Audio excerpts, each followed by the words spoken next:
Welcome back to the Lights Out podcast, bedtime stories for boys and girls around the world.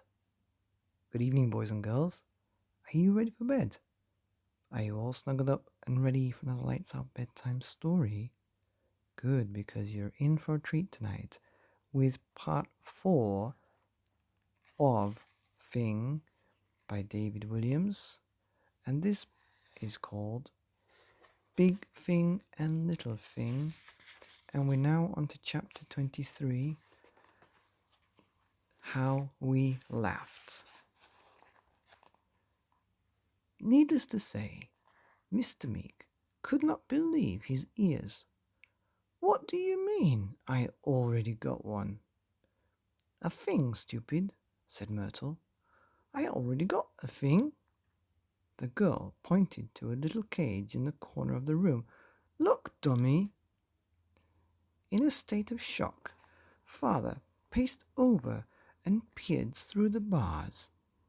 There, nestling in some torn-up newspaper, was indeed a Fing, blinking with its one little eye. "Where on earth did you get this from?"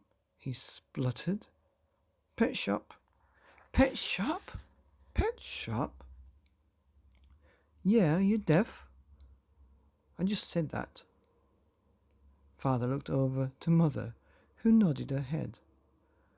So sorry, darling," began Mother, her face still wet with tears. "But you'd been gone such a long time, so long that with a heavy heart I'd all but given up hope for you ever returning." "We thought you'd snuffed it," added Myrtle.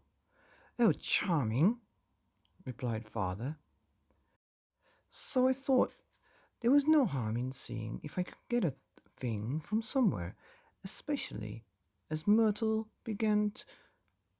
How can I put this politely? She began kicking off." "I gave Mum a bog wash," chuckled Myrtle. My hair needed washing anyway. And would you believe it," continued Mother, wincing at the memory, "it turned out they had a Fing for sale at the local pet shop. Oh, how we laughed." "Ha ha ha," agreed the girl. Mr. Meek took a deep breath. He wasn't one to get angry, but he certainly felt peeved.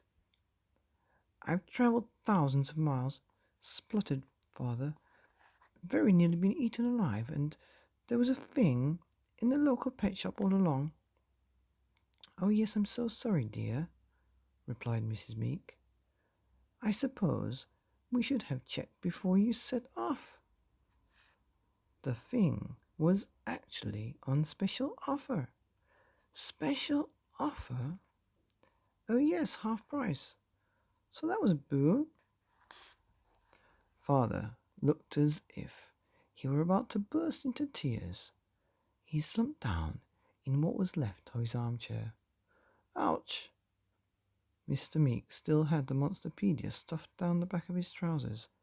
The book was now wriggling like crazy to escape from being right next to the bottom of a man who had not had a bath for months.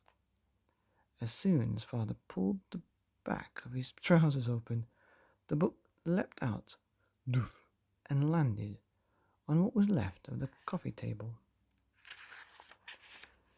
Its leather cover now had buttock imprints on it. Mr. Meek looked down at his finger.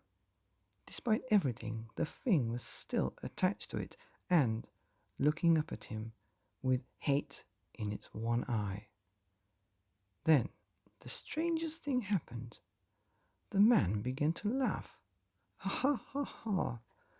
It wasn't a laugh that you hear when something's funny. It was a laugh that made you think he'd gone bananas. "Now we have two Fings, two of the world's worst pet, two, ha ha ha." "Yeah," said Myrtle, "I already got one. I don't want another one." "Oh, don't be polite to your father, my perfect little angel," prompted Mother. "Shut your cake hole," snapped the girl. Mrs. Meek fell silent. Take it, pleaded father, as he held up his finger. Please, I beg you. No, she barked. Things are dead boring. Boring?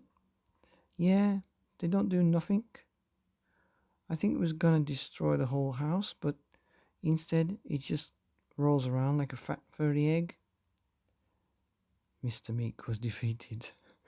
Then please, can someone at least help me get this blasted thing off my finger? The pain is excruciating. Oh, yes, of course, my darling, replied Mother. Myrtle, would you be a dear and help me pull the thing off your father's finger, please? No, snapped the girl. You do it, you lazy old moo. The lady sighed before grabbing the thing with both hands. The creature's eye swiveled around to give her a dirty look. Heave, ordered Mr. Meek. Mrs. Meek did her absolute best, heaving, but the thing didn't budge an inch. Heave. Again, nothing. Heave. Nothing. The poor lady was pooped.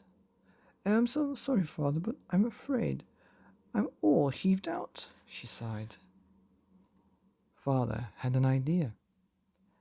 Have you got any custard creams in the house? Oh no, replied Mother. Not one. We did have a whole tin, but the thing scoffed them all in seconds. That gave Father an idea. Then that must be the only way that we can get this wretched thing off, he announced. With a...